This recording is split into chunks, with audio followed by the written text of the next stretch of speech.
मेरे प्यारे स्टूडेंट, नमस्कार आप सबको। आज मैं फिर उपस्थित हूँ आपके सामने।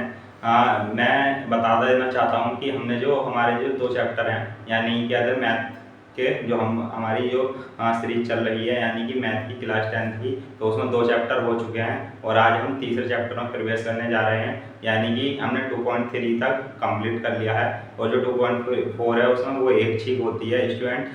एक छीक का मतलब है उसमें वही कॉन्सेप्ट के सवाल रहते हैं जो हमने 2.3 तक करे हैं, यानी कोई हार्ड सवाल नहीं है वो, और हम आराम से कर सकते हैं अगर एग्जाम्पल के तौर पर भी देख लिया जाए तो। एक छीक जो एक्सरसाइज है हमारी उसको।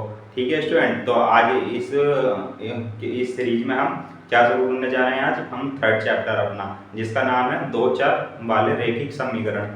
ठीक है स्टूडेंट, तो हम देखते हैं दो चर क्या होते हैं। यानी कि मैंने अपनी पहली वीडियो में बता रखा है वैसे, जो इससे पहली वीडियो है हमारी, चर क्या होता है, अचर क्या होता है। लेकिन एक बार हम फिर से समझेंगे कि दो चर क्या होते हैं, एक चर क्या होता है या चर क्या होता है। तो स्टूडेंट हम इसी सीरीज में शुरू करते हैं अपना 3rd चैप्टर। ठीक है स्टूडेंट, आइए। तो मैं यहाँ पर सबसे पहले चैप्टर का नाम डाल देता हूँ। चैप्टर नंबर है 3rd, दो चर वाले रैखिक समीकरण युग्म। ठीक है स्टूडेंट, तो मैं यहाँ लिख देता हूँ। फिर हम चलेंगे अपनी 3.1 एक्सरसाइज की तरफ, क्योंकि इसमें बस थोड़ा ही समझाना है। हमारा जो चैप्टर का नाम है दो चर वाले, यानी कि दो चर वाले रैखिक समीकरण युग्म। ठीक है स्टूडेंट, तो ये हमारे क्या है, चैप्टर का नाम है। अब यहाँ पर मैंने आपको बताया था पहले की क्लासों में स्टूडेंट, क्या होता था पहले की क्लासों में, जो बता रखा है मैंने कि चर क्या होता है और अचर क्या होता है। तो एक बार मैं फिर से बता देता हूँ आपको।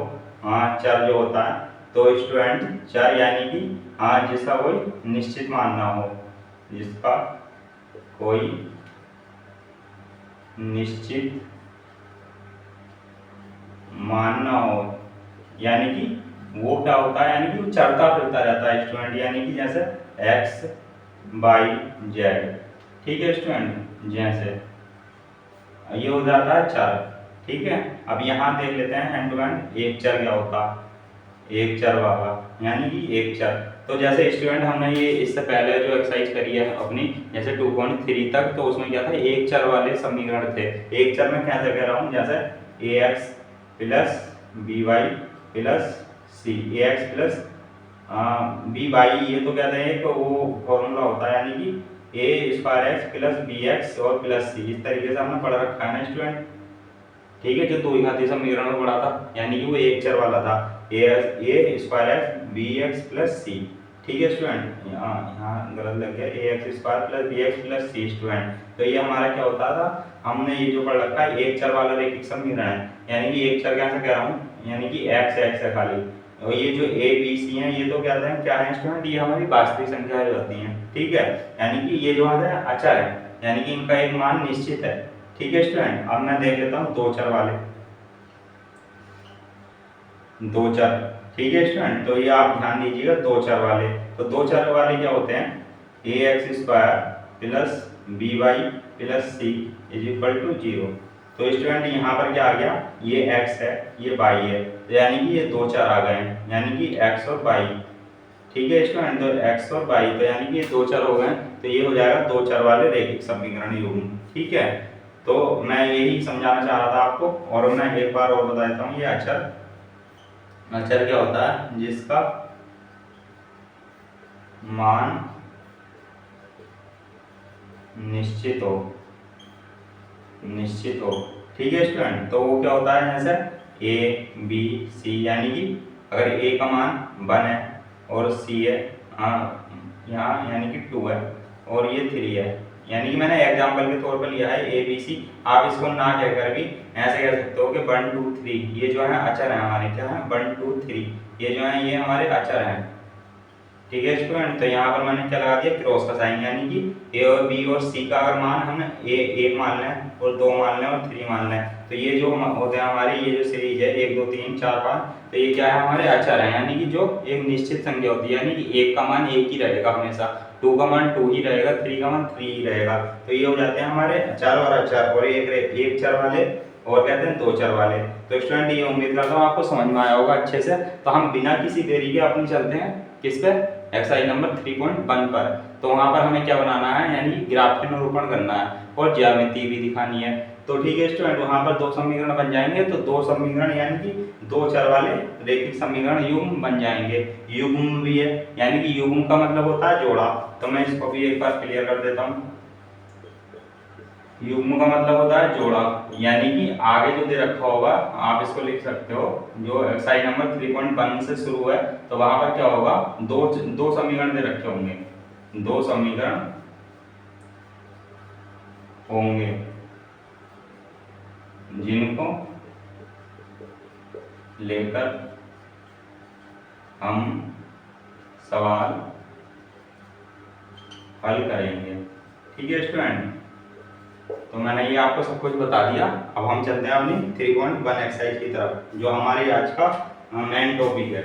ठीक है स्टूडेंट, तो मैं इसको हटा देता हूँ, ये आपको एक बार मैंने रिवाइज करा दिया सारा कुछ।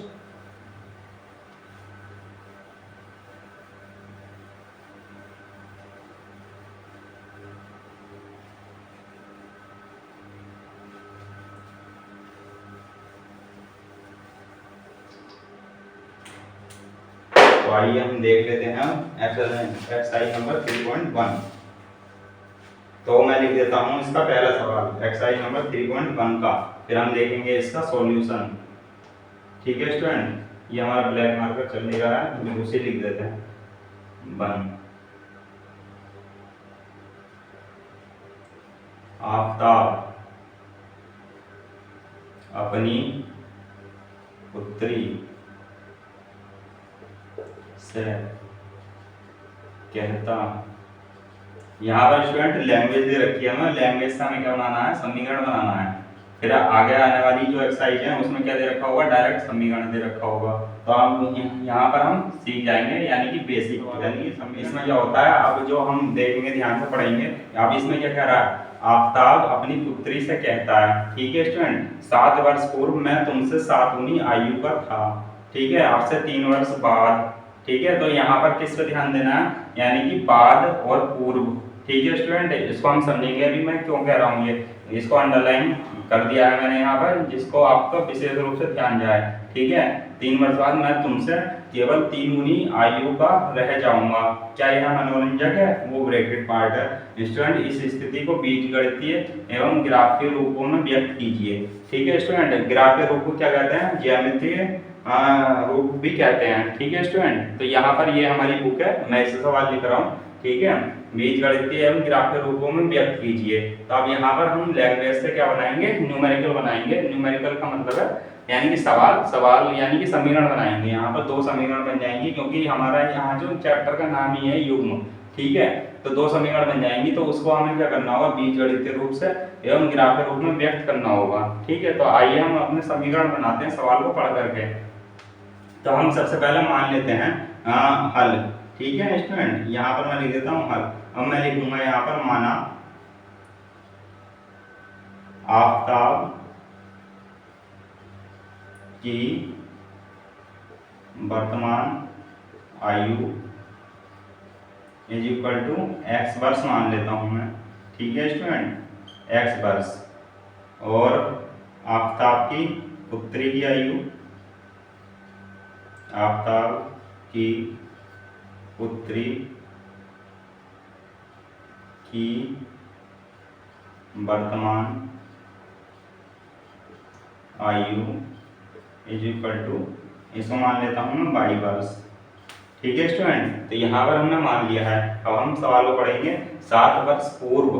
तो स्टूडेंट, ये पूर्व पे ध्यान दीजिएगा, जहाँ पर भी पूर्व आता है उससे मतलब है पहले, यानी कि जैसे अभी आपकी एज अगर मान लो 17 ईयर्स है, तो अगर मैं 7 वर्ष पूर्व कहूँ यानी कि 7 वर्ष पहले, तो 7 वर्ष पहले का क्या मतलब है, यानी कि 10 वर्ष के होंगे आप। ठीक है स्टूडेंट, अब यहाँ पर मैंने इसकी x मान ली है वर्तमान आयु, और आपकी वर्तमान आयु 17। ठीक है, अगर ये कह रहा है 7 वर्ष पूर्व, तो यानी कि x - 7, और मैं आपसे कहूँ आपकी 7 वर्ष पूर्व आयु यानी कि 7 वर्ष पहले आयु, तो वो हो जाएगी 10 ईयर्स यानी कि 10 वर्ष। ठीक है स्टूडेंट, तो ऐसे ही मैं अकॉर्डिंग किसके, ये लैंग्वेज जो लिखी है इस अकॉर्डिंग आप समीकरण बनाते हैं हम। तो 7 वर्ष पूर्व मैं तुमसे 7 गुनी आयु का था, यानी कि 7 वर्ष पूर्व कह रहा है, तो यानी कि x माइनस 7। ठीक है स्टूडेंट, ये हो गया 7 वर्ष पूर्व मैं तुमसे 7 गुनी आयु का मतलब 7 वर्ष यानी कि छोटा था, 7 वर्ष पूर्व मैं तुमसे 7 गुनी आयु का था। अब ये कह रहा है 7 गुनी आयु का, तो यानी कि 7 और यानी कि ब्रैकेट यानी कि इसका मतलब होता है गुणा। ठीक है स्टूडेंट, किससे छोटा था, यानी कि अपनी पुत्री से, तो पुत्री की वर्तमान आयु क्या है 22। अब 22 यानी कि 7 वर्ष, तो ये भी 7 वर्ष छोटी होगी, तो 22 माइनस 7। ठीक है स्टूडेंट, तो ये हमारा बन गया जो हमने लैंग्वेज जो लिखी है उसके अकॉर्डिंग। ठीक है, अब यहाँ तक हमने कर लिया है ये कंप्लीट। ठीक है, यहाँ तक। अब यहाँ पर मैं इसको सॉल्व करता हूँ। ठीक है, थोड़ा सॉल्व होना है ये। अब यहाँ से अब ये 7 अंदर जाएगा स्टूडेंट, तो 7y हो जाएगा, और 7 अंदर जाएगा तो यहाँ पर -49 हो जाएगा। ठीक है, अब यहाँ से x और y यानी कि चर वाले एक तरफ कर लेते हैं और अचर पद एक तरफ कर लेते हैं, तो ये x अपनी जगह रहेगा और ये 7y यानी कि 7y ये इधर आएगा उठ के, तो ये किस में आ जाएगा माइनस में, तो ये हो जाएगा -7y, क्योंकि यहाँ पर है प्लस का। अब यहाँ पर -49 अपनी जगह रहेगा, और कहते हैं ये -7 जो है ये इधर आ जाएगा, तो ये क्या हो जाएगा प्लस का 7। ठीक है स्टूडेंट, तो यहाँ पर मैं यहाँ पर लिख देता हूँ आगे को, तो यहाँ पर ये बचेगा x minus 7y is equal to, अब -49 में +7 जाएगा तो कितना बचेगा -42। तो स्टूडेंट ये आ गई हमारी एक समीकरण, तो समीकरण नंबर 1। ठीक है स्टूडेंट, अब देखो मैं इसको कहते मिटा दूंगा, एक बार आप सवाल पढ़ लो। अब से 3 वर्ष बाद मैं तुमसे केवल 3 गुनी आयु का था, अब से 7 वर्ष बाद, तो स्टूडेंट यहाँ क्या बोला है बाद, यहाँ क्या था पूर्व, तो कहते 3 वर्ष बाद मैं तुमसे केवल 3 गुनी आयु का रह जाऊंगा, यानी कि 3 वर्ष बाद बोल रहा है। तो अब मैं इसको मिटा देता हूँ क्योंकि जगह नहीं है बोर्ड पर, और फिर इसका क्या करना होगा हमें, इस स्थिति को बीजगणितीय एवं ग्राफ के रूप में व्यक्त करना होगा। ठीक है स्टूडेंट, तो यहाँ पर हमने सवाल पूरा पढ़ लिया और देख भी लिया। ठीक है, मैं इसको हटा देता हूँ।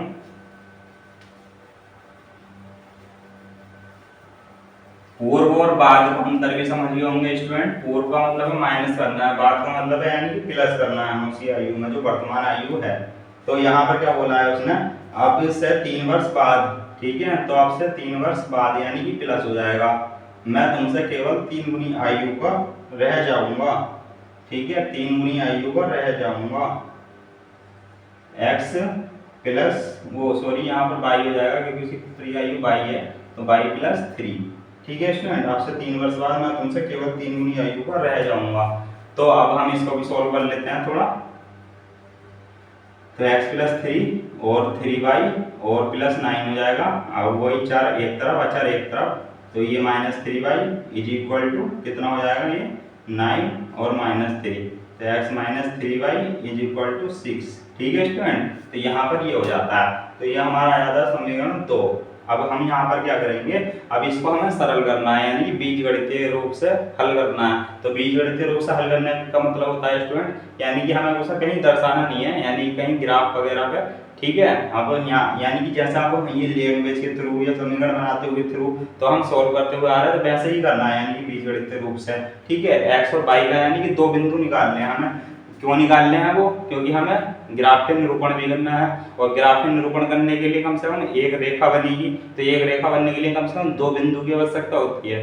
ठीक है स्टूडेंट, एक रेखा बनने के लिए 2 बिंदु की, वो कैसे कह रहा हूँ ना, यानी कि एक बिंदु तो ये हुआ, तो मान लो अगर ये कोई भी बिंदु है इसके निर्देशांक कुछ भी हुए है ना, तो अभी जैसे सवाल करेंगे तो हम पूरा समझ में आ जाएगा। ठीक है, अब यहाँ पर दूसरा, तो यानी कि ये है टेढ़ी खिंच गई है स्टूडेंट, यानी कि इसको ऐसा मान लो ये बिंदु आ गई। ठीक है, तो यानी कि एक रेखा खींचने के लिए कितने बिंदु की आवश्यकता होती है 2। ठीक है, इसकी डेफिनेशन भी बना सकते हैं, किन्हीं 2 बिंदुओं के बीच की दूरी को क्या कहते हैं, रेखा ही कहते हैं। ठीक है, तो ऐसे भी हो जाएगा। अब मैंने यहाँ पर 2 समीकरण हमारे आ गए हैं, ये समीकरण नंबर 1, समीकरण नंबर 2।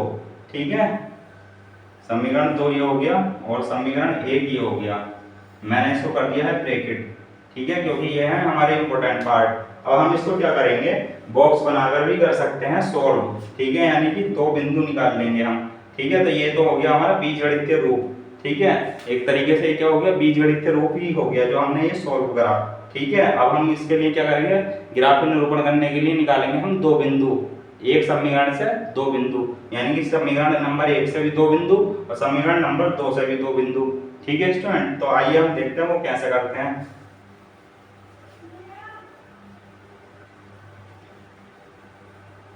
समीकरण नंबर से 1 से दो बिंदु, तो समीकरण 1 से जब मैं दो बिंदु निकालूंगा, ठीक है, मैं इसको पूरा ही साफ कर देता हूँ, बस इसको लिखा रहने दूंगा, समीकरण नंबर 1 को, समीकरण नंबर 2 को।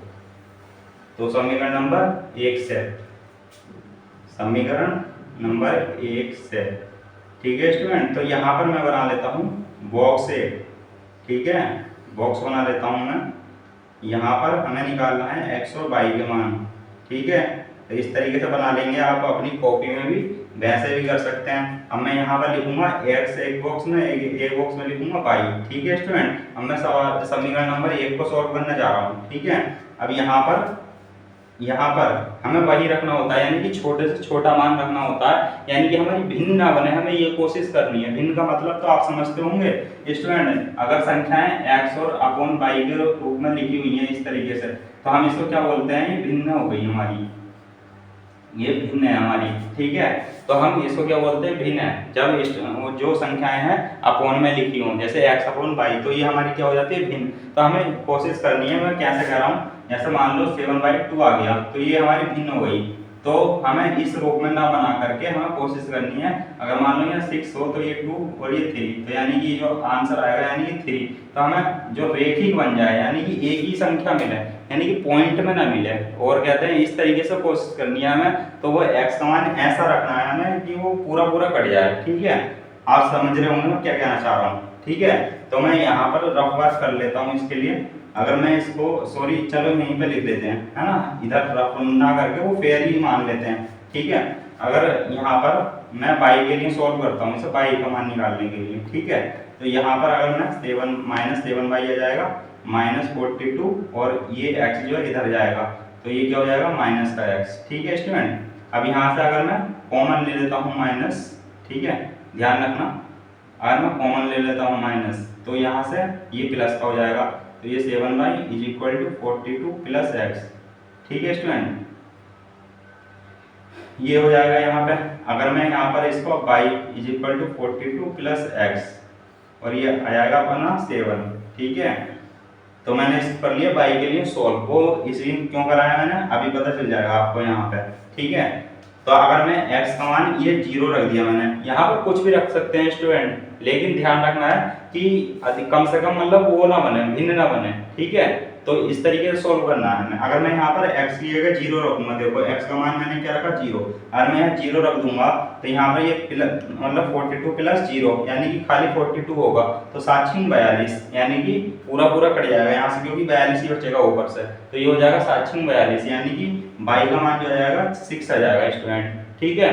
अगर मैं यहाँ पे, मैंने क्या बोला आपको, अगर मैं अब यहाँ पे 0 है रखा मैंने, अगर मैं 1 रखूंगा, ठीक है, मान लेते हैं 1 रखा मैंने, हाँ, तो यहाँ पर क्या आ जाएगा 43, तो 43/7, यानी कि 7 से घटेगा नहीं 43, तो यानी कि हमारी भिन्न बन जाएगी। तो हमें कोशिश करनी है भिन्न ना बने, ठीक है। अगर हम 2 रखेंगे तब भी 44, तब भी नहीं घटेगा 7 से, फिर 3, 4, 5, 6 हैं 7, ठीक है, 6 भी तक भी रखेंगे तो 48 हो जाएगा, तो भी नहीं घटेगा।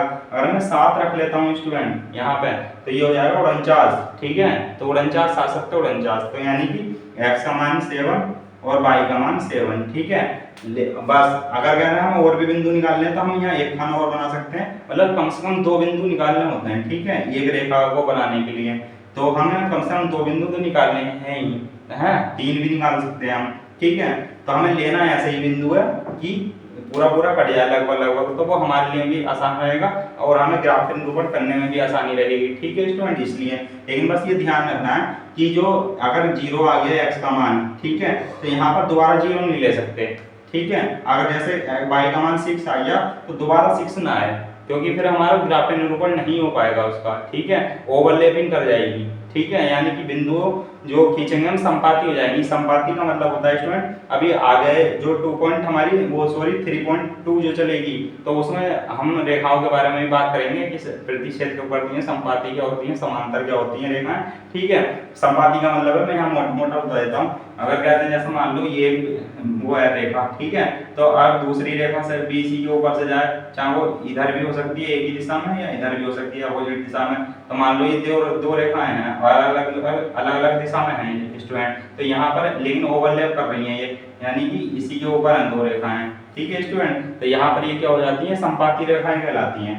ठीक है, तो यहाँ पर ये हो जाता है, तो यहाँ पर समीकरण 1 से तो ये आ गए। ठीक है, और समीकरण 2 के लिए हल करते हैं। अब मैं इसको इधर लिख देता हूँ, जो हमारा समीकरण था ये माइनस का 42। ठीक है स्टूडेंट, यहाँ पर समीकरण नंबर 1 डाल देता हूँ, इधर कर देता हूँ मैं समीकरण नंबर 2 के लिए हल। ठीक है, तो ये तो हमारा रफ वर्क था, ये तो मैंने आपको समझाने के लिए करा, तो मैं इसको हटा देता हूँ। फिर हम करेंगे ग्राफ के निरूपण। ठीक है, तो हम बिंदु लिख लेंगे अपने बाद में। अब समीकरण नंबर 2 के लिए अगर मैं हल करूं, ठीक है, तो समीकरण 2 से है। ठीक है स्टूडेंट, तो समीकरण नंबर 2 है ये हमारा। अगर मैं y के लिए इसको सॉल्व कर लूं, तो ये यहाँ पर -3y is equal to 6 minus x हो जाएगा, क्योंकि x इधर चला जाएगा, है ना स्टूडेंट। अगर मैं अब इसको इस तरीके से लिख लेता हूँ, यानी कि y is equal to 6 minus x और माइनस का 3। ठीक है स्टूडेंट, इस तरीके से कर लेता हूँ मैं। हम यहाँ पर इस तरीके से भी कर सकते हैं उल्टा, यानी कि अगर माइनस एक्स कॉमन ले लें, वो माइनस वन, ये माइनस का जो साइन है ये कॉमन ले लें हम, तो यहाँ पर क्या हो जाएगा, x माइनस 6 और अपॉन 3 हो जाएगा। ठीक है, माइनस हमने कॉमन ले लिया, फिर माइनस से माइनस कट जाएगा, तो मैंने ये एक स्टेप ज़्यादा लिख दिया, आपको समझ में आ गया होगा। ठीक है, तो अब मैं यहाँ पर क्या करूँगा, मैं वैसे ही यहाँ पर भी सारणी बना लूँगा, ये बॉक्स। ठीक है, तो मैं दो बिंदु ये और कहते हैं x और y लिखूंगा। ठीक है, अगर मैं यहाँ पर अब क्या कर लेता हूँ, x का मान 0 मान लेता हूँ। ठीक है, तो यहाँ पर 0, यहाँ पर अपनी मर्जी से कुछ भी मान सकते हैं स्टूडेंट, है ना। यहाँ पर कोई ऐसी लिमिटेशन नहीं है कि हम 0 ही रखें या कुछ और रखें, मतलब 0 रखें, 1 रखें, 2 रखें, कुछ भी मान सकते हैं आनंद। ठीक है, लेकिन आनंद उसी हिसाब से मानना पड़ता है ताकि ग्राफ के निरूपण भी कर सकें स्टूडेंट हम, है ना। इसलिए कहते हैं आसान से आसान बनाने के लिए कोशिश करते हैं कि भिन्न भी ना बने, ये भी मैंने आपको पहले ही बता दिया। ठीक है, तो अगर मैं यहाँ 0 रखूंगा, माइनस का 6 जाएगा, 3 2 6, यानी कि माइनस का 2 बचेगा। ठीक है, अगर मैं यहाँ पर अब क्या रखूंगा स्टूडेंट, मैं यहाँ पर इसका मान रख देता हूँ 6। ठीक है, सीधे सीधे 6 रख देता हूँ, तो यहाँ पर 6 माइनस 6 यानी कि 0, और जब 0 से मैं डिवाइड करेंगे किसी का तो क्या आ जाएगा 0। ठीक है, तो यहाँ पर 6,0 ये आ गए, तो यहाँ पर हम ले लेते हैं बिंदु। ठीक है, तो यहाँ पर मैंने ये करा, अतः बिंदु इसके मान लेते हैं और इसके मान लेते हैं, अतः बिंदु a इज इक्वल टू क्या आ जाएगा 0,6, यानी x, y के रूप में होते हैं कोई भी बिंदु। ठीक है, तो 0,6 हो जाएगा पहला 0,6, फिर b ले लेते हैं, b क्या हो जाएगा 7,7। ठीक है, अब यहाँ पर मैं इसको क्या मान लेता हूँ, c मान लेता हूँ, बिंदु c, तो 0,-2। ठीक है, ये दूसरी रेखा के लिए है, और यहाँ पर d मान लेते हैं, तो d क्या है 6,0। ठीक है स्टूडेंट, तो अब यहाँ पर ये जो हमने ये पूरा करा, तो ये तो हमारा बीजगणितीय सॉल्यूशन हो गया, यानी कि बीजगणितीय हल हो गया। ठीक है, अब जो हम करने जा रहे हैं वो क्या करने जा रहे हैं, ग्राफ के निरूपण या ज्यामितीय निरूपण भी कहते हैं उसको। ठीक है, तो हम इन बिंदुओं को लेकर आप संख्या रेखा पर दर्शाएंगे इनको। ठीक है, तो वो हो जाएगा हमारा ग्राफ के निरूपण, यानी ग्राफ पर करना होता है वैसे तो वो। ठीक है, लेकिन अभी यहाँ पर हमारे क्या मतलब, यानी कि बोर्ड पर ग्राफ यानी कि यहाँ पर बन भी नहीं सकता, और फिर कहते हैं कैमरे पर इतना क्लोज होती हैं वो लाइनें ग्राफ की, दिखेंगी भी नहीं ठीक से, है ना। तो मैं उसको यहाँ पर उसके लिए कहते हैं मुझे क्षमा कीजिएगा, मैं यहाँ पर आपको दिखा नहीं सकता, लेकिन मैं यहाँ पर दिखा सकता हूँ कैसे ग्राफ का निरूपण करते हैं। ठीक है, तो स्टूडेंट ये हमारा होता है 0 पॉइंट। ठीक है, इसको मान लेते हैं x, तो इसको मान लेते हैं x डैश, इसको मान लेते हैं अगर y, तो इधर इसको मान लेते हैं y डैश। ठीक है, तो 0 से इधर को जो चलती हैं हमारी रेखाएं क्या चलती हैं, पॉजिटिव, इधर को चलती है निगेटिव। अब ऐसे ही ऊर्ध्वाधर जब चलती हैं तो इधर को पॉजिटिव, इधर को निगेटिव। ठीक है स्टूडेंट, तो यहाँ पर अगर मैं मान लूँ यहाँ पर पन है, यानी कि ग्राफ पर ऐसी ऐसी लाइनें होती हैं, हाँ, एक बार अगर मैं रफ करके दिखाऊँ आपको, इधर देख लीजिए, ठीक है, वरना इधर से फिर मिटाना पड़ेगा। अगर इस तरीके से होती है ग्राफ का रेखाएं, यहाँ पर ये खिंच गई यानी कि टेढ़ी हो गई है, यानी कि ये बड़ी वाली रेखा हो गई। इस तरीके से ग्राफ पर लाइनें खींची होती हैं, और इस तरीके से, ठीक है स्टूडेंट, इस तरीके से यहाँ पर ग्राफ पर लाइनें खींची होती हैं। और यहाँ पर क्या होता है, यहाँ पर छोटी छोटी रेखाएं खींची होती हैं, छोटी छोटी, यहाँ पर ये छोटी छोटी, तो इसके बीच में क्या होती है ये, यानी कि ये 10 लाइनें होती हैं इसके बीच में, इस तरीके से, ठीक है स्टूडेंट, इस तरीके से लाइनें होती हैं ये। तो आपके पास, सभी के पास ग्राफ होगा, ना हो तो खरीद लेना और फिर उसको ग्राफ के निरूपण कर देना, ठीक है। मैं यहाँ पर इसको मोटा मोटा बता देता हूँ कैसे कह रहा हूँ मैं, ठीक है। तो इस तरीके से ग्राफ की लाइनें खींची होती हैं। तो यहाँ पर अगर मैं 1 ले लूँ, फिर इधर 2, फिर इधर 3, इधर 4, इधर 5, ठीक है स्टूडेंट। और यहाँ कर लेता हूँ मैं x, ठीक है, इधर हो गया 6 तक, और हमें 7 तक लेना पड़ेगा क्योंकि हमारी बिंदु भी 7 तक है ना। तो यहाँ पर 7 ले लेता हूँ मैं, यहाँ कर लेते हैं x, ठीक है। और यहाँ पर भी इधर कोई जगह नहीं है, इसलिए मैं छोटा छोटा ले लूँगा, ठीक है। इधर 2, यहाँ 3, यहाँ 4, यहाँ 5, यहाँ 6, ठीक है, इधर 7 आ जाएगा।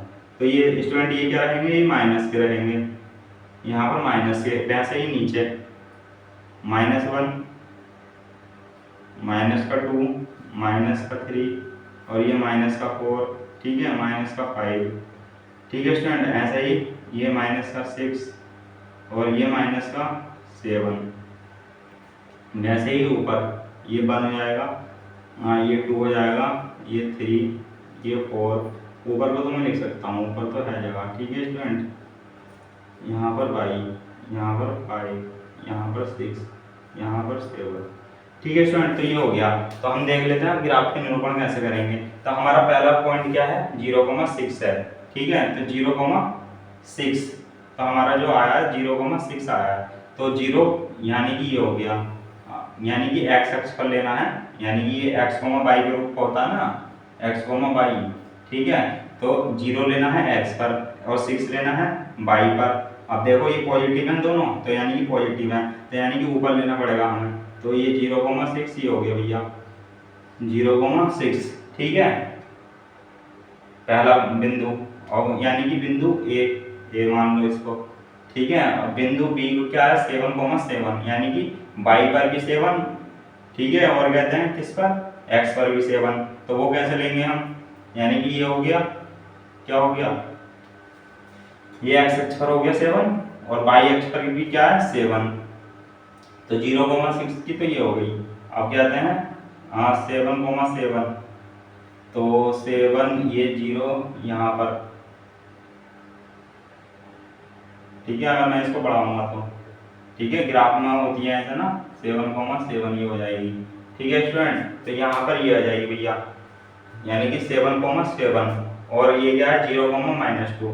तो यहाँ से इसको कह देंगे, ये जो हमारा पॉइंट है बी, ठीक है। और कहते हैं 0,-2, तो 0 ये है, -2 ये है, तो 0,-2, तो भैया ये एक ही हो गई लाइन।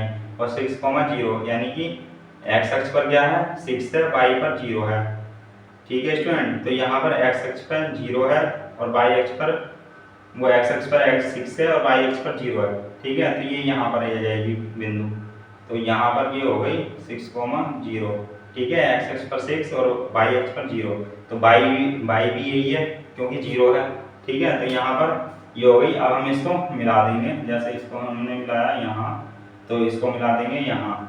तो हमारी रेखाएं कुछ भी आ सकती हैं स्टूडेंट। तो यहाँ पर थोड़ा इस तरीके से दिया जाता, ठीक है, तो ये हो जाएगी। तो ये रेखाएं हमारी कहीं से भी आ सकती हैं, यानी कि ग्राफ के निरूपण हो जाएगा ये हमारा, ठीक है।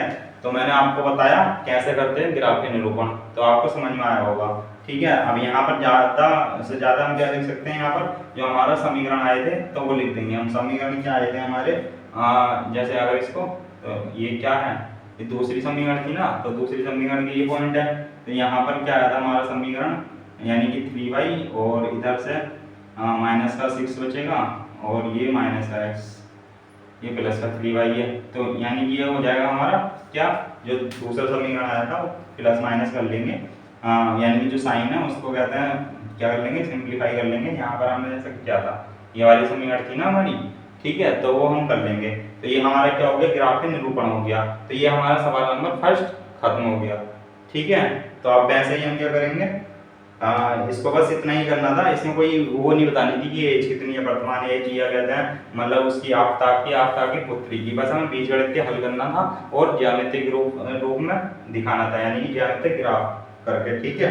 तब ये पहला सवाल हमारा ओवर हो जाता है। अब मैं इसको हटा देता हूँ, ठीक है स्टूडेंट, फिर हम चलेंगे अपने सवाल नंबर 2 की तरफ।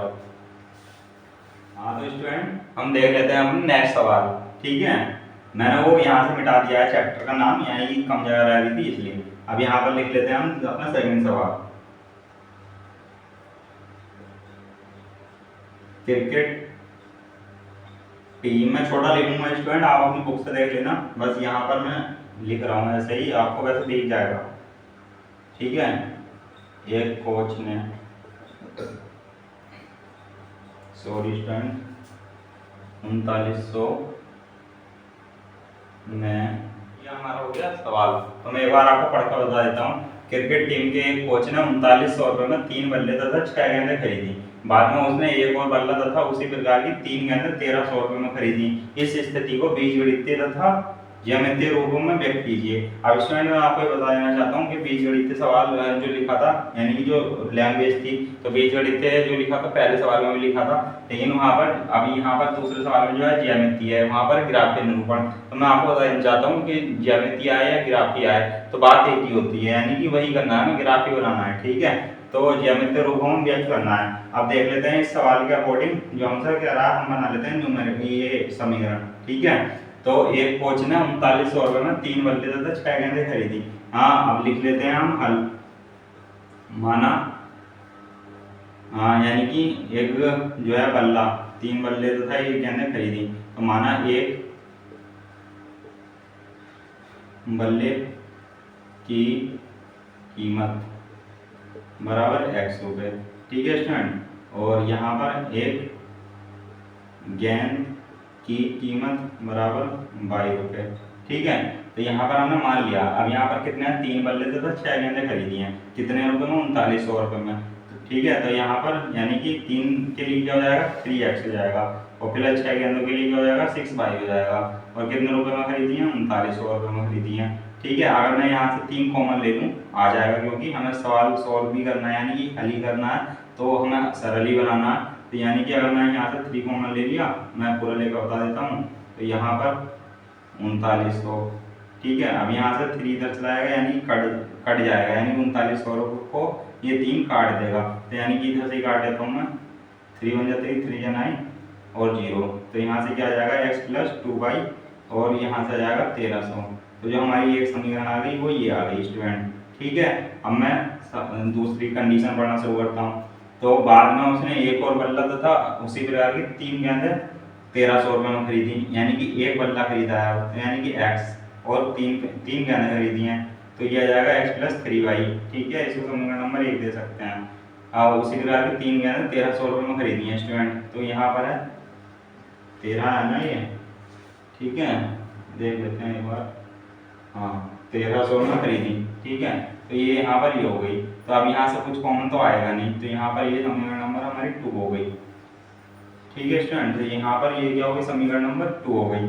अब यहाँ से हमने इसको काट लिया था, यानी कि 3 3 3 3 9 और 0, तो ये भी यहाँ पर 1300 हो गया था, ये भी 1300 हो गया बराबर में, ठीक है स्टूडेंट। तो यहाँ पर इन दो समीकरण को लेकर हम क्या करेंगे, हल करेंगे, यानी कि अब ये हमारा हो गया, क्या कर लिया हमने, बीजगणितीय रूप से हल कर लिया। अब हम क्या करेंगे, इसको क्या करेंगे, ज्यामितीय रूप में व्यक्त करेंगे, ठीक है। तथा उसी प्रकार की 3 गेंदें 1300 रुपये में खरीदी है, जिसको बीजगणितीय तथा ज्यामितीय रूपों में व्यक्त कीजिए। तो हमारा समीकरण नंबर 1 ये आ गया, समीकरण नंबर 2 ये आ गया, ठीक है स्टूडेंट। तो अब मैं इसको जगह कम होने की वजह से मैं इसको पूरे को मिटा देता हूँ, समीकरण लिखा रहने दूंगा, ठीक है, क्योंकि जो हमारी मेन बात है वो समीकरण की ही है, ठीक है।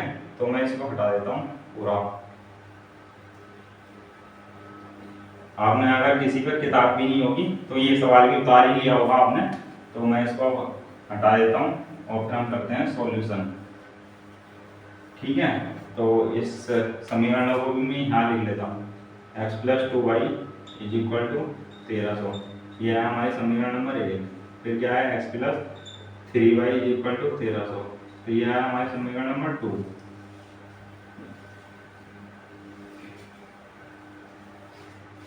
ठीक है, तो मैं यहाँ पर समीकरण नंबर 2 भी लिख दिया हूँ और समीकरण नंबर 1 भी लिख दिया हूँ। ठीक है, मैंने जो बताया था आपको, यानी कि अगर समीकरण 1 के लिए करते हैं अब हम समीकरण 1 के लिए, ठीक है, तो यहाँ पर वो वही बॉक्स बना लेना है हमें, और कम से कम 2 बिंदु तो फाइंड करने ही है, क्योंकि कहते हैं एक रेखा को करने के लिए कितने बिंदु की आवश्यकता होती है, यानी कि 2 बिंदु की आवश्यकता होती है।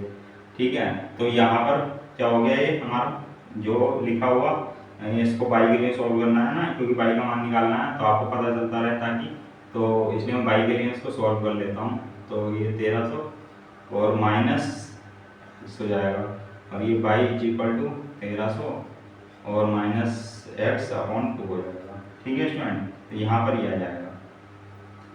अब यहाँ पर देखो, इसके लिए सॉल्व करना है, तो यहाँ पर अगर मैं 0 मान लेता हूँ स्टूडेंट, 0 मानूंगा तब ये 1300 हो जाएगा, 1300/2 हो जाएगा। तो स्टूडेंट ये कट तो जाएगा, ठीक है, कट तो जाएगा, लेकिन क्या हो जाएगा, बड़ा हो जाएगा। ठीक है ना, तो अगर मैं इसको क्या मान लूँ, इसमें से कितना हटा दूंगा स्टूडेंट,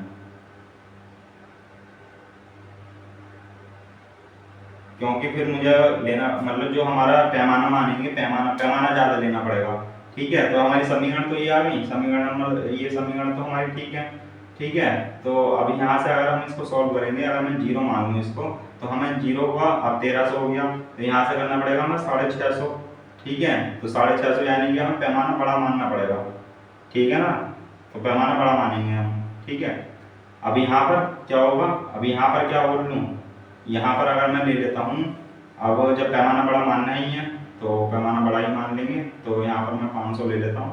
ठीक है, 500 अगर इसमें माइनस करूँगा तो कितना बचेगा, इधर 800, तो यहाँ पर बच जाएगा 400। ठीक है, सिंपल सी बात है। ठीक है, तो ये समीकरण नंबर 1 के लिए आ गया। अब समीकरण नंबर 2 के लिए मैं इधर ही कर देता हूँ, समीकरण नंबर 2 के लिए। ठीक है, समीकरण नंबर 2 के लिए ये है, तो यहाँ से अगर मैं 3y के लिए निकाल लूँ डायरेक्ट, समीकरण नंबर 2 तो लिखा ही है। ठीक है, तो 1300 और -x और y = हो जाएगा 1300 -x/3।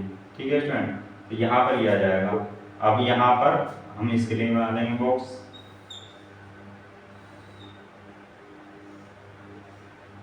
तो x और y। अब यहाँ पर देखो क्या है, यहाँ पर 3 है अपॉन में, तो यानी कि 3 अपॉन में है जब, तो यानी कि 3 से डिविजिबिलिटी का रूल लग जाए, ऐसा अगर हम बना लेंगे तब तो ठीक है, वरना यहाँ पर तो 0, मतलब लास्ट में 0 0 आना ही है, यानी कि यहाँ पर तो पिन बननी है, तो यहाँ पर हमारी क्या हो जाएगी, मजबूरी हो जाएगी।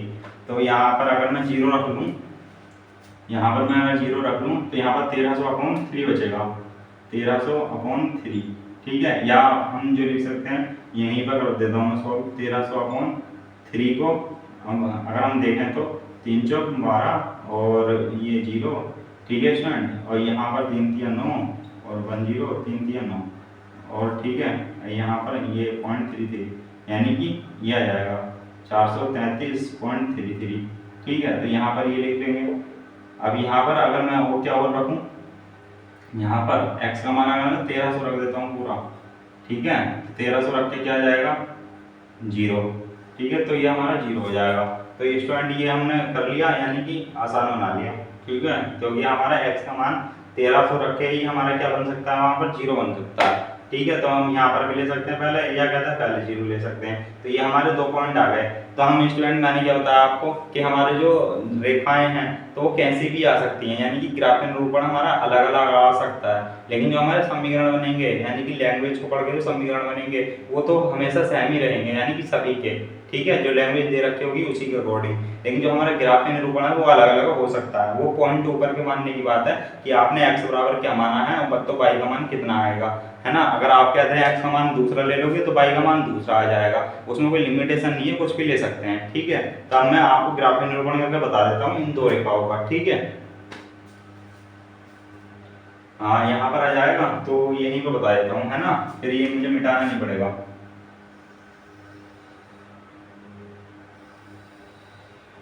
ठीक है स्टूडेंट, तो यहाँ पर मैं पैमाना बड़ा ले लूँगा, ठीक है। तो यहाँ पर मैं ले लूँगा 1 यूनिट बराबर 100, ठीक है स्टूडेंट, 100 सेंटीमीटर, ठीक है। तो यहाँ पर पहले वाले में भी ले लेंगे, वहाँ पर पहले वाले में जो सवाल करा था मैंने लिखा नहीं था, ये लिखना वैसे जरूरी होता है ना। तो यहाँ पर ले लेंगे एक, जो पहले वाले सवाल में था 1 यूनिट बराबर 10 सेंटीमीटर, क्योंकि वहाँ पर हमारे क्या आए थे, अंक छोटे छोटे आए थे, लेकिन यहाँ पर बड़े हैं, तो इसलिए 1 यूनिट बराबर 100 सेंटीमीटर ले लेंगे हम यहाँ पर, ठीक है। 1 सेंटीमीटर 100 सेंटीमीटर ले सकते हैं, है ना। 100 सेंटीमीटर लेके देखते हैं, क्योंकि हमारा 500 400 और फिर ये 1300 है, तो ये ज़्यादा है, तो यहाँ पे हम कर लेते हैं इसको 200 ही कर लेते हैं, क्योंकि यहाँ पर कुछ भी ले सकते हैं। जो हमारे यहाँ पर 200 कर लिया, 1 यूनिट बराबर 200, तो हम यहाँ पर देखो क्या लिखेंगे, मतलब 200 का मतलब क्या है, तो यहाँ पर मैं लिखूंगा, यानी कि ये 200 यहाँ पर, और यहाँ पर 600, यहाँ पर 800, ठीक है। लेकिन होना किस चाहिए था ये 1300 तक, तो ये हमारा कम पड़ गया इधर बोर्ड पर, तो मैं इस जो ये जो रेखा इधर ले लेता हूँ थोड़ी, तो फिर आ जाएगा। मैं सोच रहा हूँ इसमें मिटाना ना पड़े, ठीक है, ज़्यादा मिटाना ना पड़े, ठीक है। तो यहाँ पर ले लेता हूँ मैं इसको, यहाँ पर यहीं पर ले लेता हूँ, ठीक है, यहाँ पर ले लिया मैं ये। अब कोशिश करते हैं 0, यहाँ पर 200, यहाँ पर 400, यहाँ पर 600, यहाँ पर 800 और यहाँ पर 1000, यहाँ पर 12, ठीक है, यहाँ पर 14, ठीक है। तो आप एडजस्ट करिएगा, यहाँ पर 14, वैसे इधर अब यहाँ पर क्या जाएंगे माइनस के, तो यहाँ पर माइनस के जाएंगे, ठीक है स्टूडेंट। तो यहाँ पर ही चलता जाएगा, इधर क्या जाएगा, इधर भी निगेटिव का जाएंगे, है ना, माइनस का 2, माइनस का 400, ठीक है ना स्टूडेंट। यहाँ पर 600 और यहाँ पर माइनस का 800, यहाँ पर माइनस का 1000, यहाँ पर माइनस का 1, ये ठीक है। तो यहाँ पर ले लेंगे 200, यहाँ पर भी हो जाएगा 400, यहाँ पर भी हो जाएगा 600, यहाँ पर भी हो जाएगा 800, यहाँ पर भी 1000, ठीक है। वैसे ही इधर 1200, ठीक है स्टूडेंट। तो अब यहाँ पर आइए हम देखते हैं जो हमारे दो जो पॉइंट है हमारे, तो मैं यहाँ पर लिख देता हूँ, ए बराबर क्या है हमारा 0,650, ठीक है, और बी बराबर क्या है हमारा 500,400, ठीक है। अब यहाँ पर सी बराबर क्या है हमारा 0,1300 अपॉन 3, तो कहाँ पर आएगा ये, यानी कि 435, यानी कि ये, तो यानी कि ये किस पर है, पाई पर, तो यहाँ पर ये आएगा, यहाँ पर आएगा लगभग, यहाँ पर पॉइंट ये, ठीक है। तो मैं बता दूंगा आपको। और डी क्या है हमारा 1300,0, ठीक है। तो अब 1300,0 है, ये पहले ए देखते हैं पॉइंट, तो ए क्या है देखो हमारा स्टूडेंट इधर 0,650, यानी कि एक्स पर 0 है, और कहते हैं वाई पर क्या है 650, तो ये 650 यहाँ आएगा, यानी कि यहाँ, क्योंकि यहाँ पर तो जाएगा 700 बीचों बीच, तो यहाँ पर जाएगा मान लो यहाँ से 650, ठीक है। तो यहाँ पर ये आएगा, ये आ गया 0,650, 0,650, ठीक है स्टूडेंट। अब बी पॉइंट क्या है हमारा 500,400, तो 500 कहाँ पर है, यहाँ पर आ जाएगा, यहाँ पर आ जाएगा हमारा 500, ठीक है, 500, और ये जो रेखा है ये ऐसे नहीं जाती रहेगी, तो यहाँ पर 500,400 आया ना, तो ये 400 के बराबर है, तो ये हो जाएगा 500,400, ठीक है। तो ये हम यहाँ पर इसको मिला देंगे, ठीक है, ये आगे भी जा सकती है, कोई दिक्कत नहीं है, ठीक है। तो यहाँ पर ये क्या हो गया हमारा 0,650 और 500,400, हम ले लेते हैं 0,1300 अपॉन 3, तो 0, यानी कि एक्स एक्स पर है 0, ठीक है, तो 0 ये हो गया, वाई एक्स पर क्या 1300 अपॉन 3, यानी कि 433, इस तरीके से, तो यहाँ पर ये आएगा, ठीक है। तो मैं यहाँ पर लिख देता हूँ इसको 433.3, ठीक है। इसका मतलब है 1300/3, ठीक है, 1300/3 करके बताया था ना आपने, ठीक है। और यहाँ पर डी क्या है, 1300,0, 1300,0, यानी कि एक्स एक्स पर क्या है 1300, ठीक है। तो 1300 यहाँ पर आएगा, एक्स एक्स पर ये हो गया, और 0 वाई पर ये है, तो यहाँ पर ये क्या जाएगा 1300,0, ठीक है। तो हमारा जो सेकंड पॉइंट है ये है ना, तो यहाँ पर ये आ जाएगा इस तरीके से, ठीक है स्टूडेंट। तो यहाँ पर ये क्या आ जाएगा, हमारी क्या हो गया, ये ग्राफीय निरूपण हो गया, ठीक है। तो इस तरीके से हमारा दूसरा सवाल जो है वो भी खत्म हुआ, ठीक है। अब हम देखेंगे तीसरा सवाल, ठीक है। तो उम्मीद करता हूँ आपको अच्छे से समझ में आ रहा होगा। अगर समझ में ना आए तो कहीं भी तो कुछ डाउट हो तो आप कमेंट कर सकते हैं, हम आपके डाउट कमेंट में बताने के लिए हर संभव कोशिश करेंगे, ठीक है। तो ये हो जाएगा, बहुत ध्यान से पढ़ना है स्टूडेंट, क्योंकि जो बोर्ड होता है ना बहुत इंपॉर्टेंट होता है, यानी कि जो बोर्ड के जो एग्जाम होते हैं वो इंपॉर्टेंट होता है, ठीक है। ये वाला बोर्ड में समझना, ठीक है।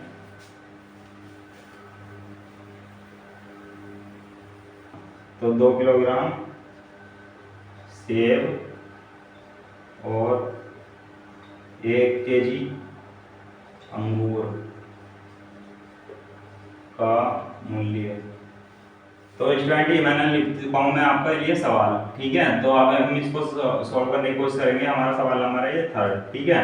तो 2 किलोग्राम सेब और 1 किलोग्राम अंगूर का मूल्य किसी दिन 160 रुपये था।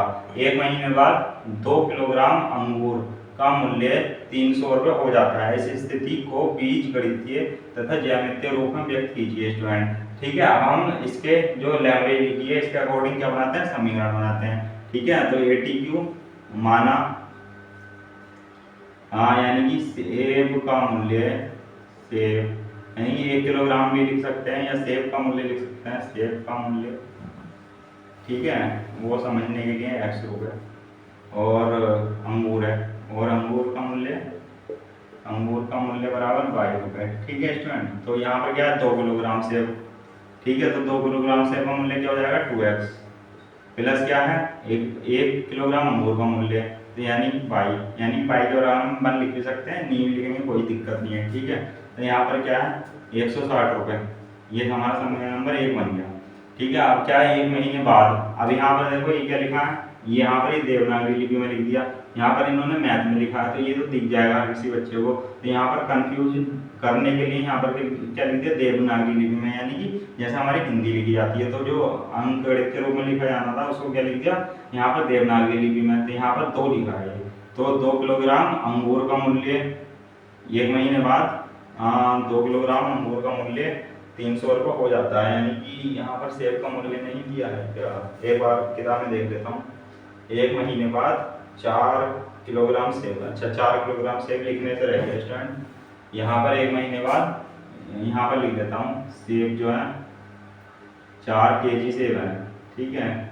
तो ये हो जाएगा, तो यहाँ पर 4 केजी सेब का मूल्य यानी कि x, 4x, और प्लस 2 किलोग्राम अंगूर का मूल्य यानी कि 2y, तो ये कितना दिया है इन्होंने 300, तो ये समीकरण नंबर 2 हो जाता है स्टूडेंट, ठीक है। स्पष्ट है। अब यहाँ पर अगर मैं ले लूँ 2 कॉमन, तो 2 कॉमन भी ले सकते हैं यहाँ से, तो यहाँ पर बचेगा 2x प्लस y और इक्वल टू ये 150, तो यहाँ पर ये हो जाएगा हमारा, 2 डैश कर दिया मैंने इसे, तो ये 2 हो जाएगा समीकरण, ठीक है। तो हमारा समीकरण इसको भी लिख सकते हैं स्टैंडर्ड फॉर्म में, या ये भी हो सकता है इसका, है ना। तो ये समीकरण नंबर 2 हो जाएगा, वो ये वाला ये हो जाएगा, ठीक है। तो इसको अकॉर्डिंग हम क्या करते हैं, हम इसको सॉल्व करने की कोशिश करते हैं। ये हमने क्या बन गया, इसका बीजगणितीय रूप बन गया, ठीक है। अब हम इसको बीजगणितीय रूप से क्या करेंगे, ज्यामितीय रूप में हमें व्यक्त करना है, तो ज्यामितीय रूप के लिए हम बिंदु निकालेंगे, ठीक है। कितने बिंदु निकालेंगे, कम से कम 2, ठीक है। और उसमें अपनी मर्जी से कुछ भी बिंदु रख सकते हैं, है ना। जैसे x का मान कुछ भी रख सकते हैं, तो y का मान जो आएगा तो वो x के अकॉर्डिंग आएगा, जितना भी x का मान रखेंगे उसके अकॉर्डिंग क्या आ जाएगा, y का मान आ जाएगा, ठीक है। तो हम इसको सॉल्व करने की कोशिश करते हैं, ठीक है। तो इसको मैं लिख देता हूँ यहीं पर समीकरण नंबर 1 के लिए, ठीक है, समीकरण नंबर 1 के लिए। तो यहाँ पर अगर मैं x का मान कितना रखूँ, तो यहाँ पर पहले मैं बॉक्स बना देता हूँ, उससे अच्छा समझ में आएगा, जल्दी समझ में आएगा, ठीक है। तो यहाँ पर मैं बॉक्स बना लिया, और यहाँ पर मैंने एक्स मान लिया, यहाँ पर वाई मान लिया। ठीक है, अब मैं वाई के लिए पहले तक सॉल्व करके लिख देता हूँ, उससे आपको भी स्टूडेंट आसानी रहेगी और मेरे को भी आसानी रहेगी। ठीक है, तो y इज इक्वल टू हो जाएगा 2x। ठीक है, तो ये हो जाएगा यहाँ पे। अब मैं अगर मान लूँ, क्या मान लूँ, यहाँ पर मैं x का मान कितना मानूँ, अगर मैं x का मान यहाँ पर मान लेता हूँ 80 मान लूँ। ठीक है, तो x का मान अगर मैंने 80 मान लिया, तो अगर मैं 80 मान लिया तो 8 दूनी 16, यानी कि y का मान आ जाएगा 0। ठीक है स्टूडेंट, अगर मैं यहाँ पर अब x का मान कितना मान लूँ, मैं मान लेता हूँ 30, 3 दूनी 6 और 5 दूनी 10, तो मैं मान लेता हूँ अगर 50। ठीक है स्टूडेंट, मैंने मान लिया 50। ठीक है, किसका मान, x का मान, तो 50 दूनी 100 और 160 में 100 हो जाएगा, कितना बचेगा 60। ठीक है, तो ये आ गए हमारे पॉइंट। तो यानी कि मैं यहाँ पर भी लिख सकता हूँ इसको 80,0 और b जो आ जाएगा हमारा क्या आ जाएगा 50,60। ठीक है, तो इसके लिए ये आ गए 2 बिंदु। अब मैं समीकरण नंबर 2 के लिए कर लेता हूँ। समीकरण नंबर 2 के लिए, तो समीकरण नंबर 2 के लिए ये हो जाएगा। अब मैं बॉक्स बना लेता हूँ, ऐसे ही बॉक्स बना के आना है स्टूडेंट आपको भी सवाल में, है ना, जो भी अगर कहते हैं आपके एग्जाम में आता है तो। ठीक है, इस एक्सरसाइज में वैसे एक सवाल आ जाता है करके।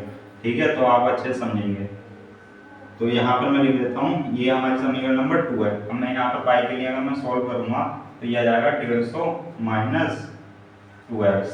ठीक है, इस तरीके से बन जाएगा ना 2x। ठीक है, तो ये 150 बन गया। अगर मैं अब यहाँ पर देखो, यहाँ पर 150, यानी कि अगर मैं यहाँ x का मान क्या रखता हूँ, x का मान मुझे क्या रखना पड़ेगा, अगर मैं यहाँ पर 75 रख देता हूँ तो 75 दूनी 150 और 150 ना 150 जाएगा 0। ठीक है स्टूडेंट, अब यहाँ पर और क्या रखूँ मैं, अगर मैं यहाँ पर मान लो 50 रख देता हूँ। ठीक है, क्योंकि ये समीकरण नंबर 2 के लिए है, मैंने क्या बताया था आपको, समीकरण नंबर 1 में अगर दोबारा से मुझे 50 रखना पड़ता तो वो नहीं रखता मैं, अगर तीसरा बिंदु निकालता तो इसका। ठीक है, लेकिन ये है समीकरण नंबर 2 में, तो इसमें रख सकता हूँ मैं। ठीक है, तो 50, अब 50 जाएगा तो इधर जाएगा 100। ठीक है, यहाँ पर 60 भी रख सकते हैं, 70 भी रख सकते हैं। ठीक है, मर्जी है भाई। ठीक है, तो यहाँ पर क्या आ जाएगा, अब सी पॉइंट ले लेते हैं 75,0 और हमारा डी पॉइंट क्या आ जाएगा 50,100। ठीक है, तो यहाँ पर ये क्या हो गए, हमारे ये बिंदु हो गए, है ना। अब यहाँ पर हम कर लेते हैं इसका ज्यामितीय निरूपण, है ना। तो ये क्या आ गए हमारे बीजगणितीय रूप में आ गए हैं, बीजगणितीय फॉर्म में आ गए, यानी कि हमारे समीकरण आ गए। ठीक है, अब हमें करना था इसका ज्यामितीय रूप, तो ज्यामितीय रूप में कर लेते हैं। मैं इसको मिटा देता हूँ, आपने ये नोट कर लिया होगा।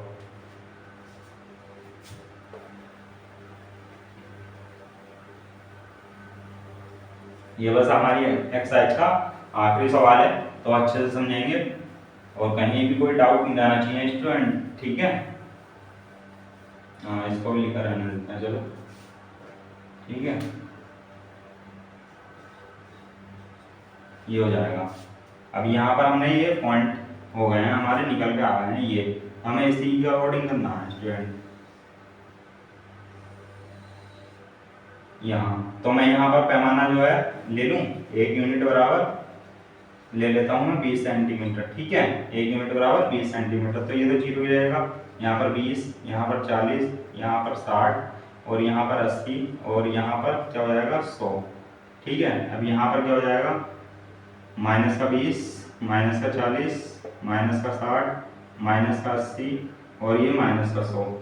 ठीक है, यहाँ पर भी क्या 20, 40, 60, 80, 80 और ये हो जाएगा 100। ठीक है, यहाँ पर माइनस का 20, माइनस 40, माइनस 60, माइनस 80 और माइनस का 100। ठीक है, अब देख लेते हैं हम, हमारा जो ए पॉइंट है क्या है 80,0, यानी कि एक्स अक्ष पर 80 और वाई पे 0, तो यानी कि ये हो जाएगा, तो ये हो जाएगा 80,0। ठीक है स्टूडेंट, तो ये हमारा आ गया ए पॉइंट। अब हमारा क्या है बी पॉइंट 50,60, यानी कि एक्स अक्ष पर 50 यानी कि यहाँ आएगा और वाई अक्ष पर क्या है 60, तो यहाँ आएगा। ठीक है, तो यानी कि इस तरीके से ले अगर हम, और यहाँ पर तो ये आ जाएगा 50,60। ठीक है स्टूडेंट, तो ये हमारा क्या आ जाएगा बी पॉइंट, तो हम इसको मिला देंगे, यहाँ पर आएगा इस तरीके से ले लेते हैं, ठीक है, यहाँ से ले लेते हैं, ठीक है। तो ये हो जाएगा हमारा बी पॉइंट से जाती हुई रेखा, ठीक है। तो यहाँ हमारे 2 पॉइंट आ गए 50,60 और 80,0, ठीक है। अब यहाँ पर हम ले लेते हैं 75,0। अब यह हम 75 किस पे है स्टूडेंट, एक्स अक्ष पर, तो यहाँ पर आ जाएगा लगभग लगभग 75,0। तो यहाँ पर लिख देता हूँ मैं छोटा सा, स्टूडेंट ये दिखाई नहीं देगा आपको कैमरे में, तो आप हिसाब से ले लेना आपने 75,0, है ना। अब मैं आपको बता देता हूँ 75,0 तो ये हो गया, क्योंकि 0 ये है, ठीक है। और यहाँ पर है 50,100, यानी कि 50 यहाँ पर आएगा, ठीक है। तो 50 तो ये हो जाएगा, और 100 कहाँ पर है, ये है, तो यहाँ पर आ जाएगा ये, तो ये हो जाएगा 50,100।